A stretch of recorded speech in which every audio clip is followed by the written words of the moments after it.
என் தந்தை எங்கும் நிறைந்தவர், எல்லாம் அல்லவர். அதனால் யார் யார் எங்கெங்கு இருந்து இந்த பிச்சைக்காரனை நினைக்கிறார்களோ, இந்த பிச்சைக்காரன் நாமத்தை சொல்கிறார்களோ,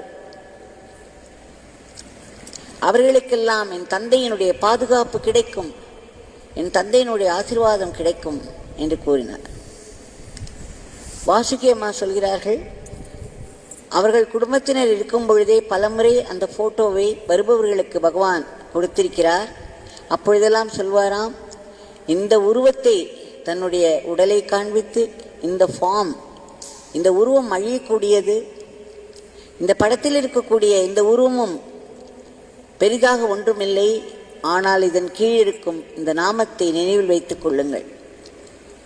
இதை திரும்ப திரும்ப சொல்வார் பகவான். இப்படி சொல்லிவிட்டு பகவான் சொன்னார், பெருமாள்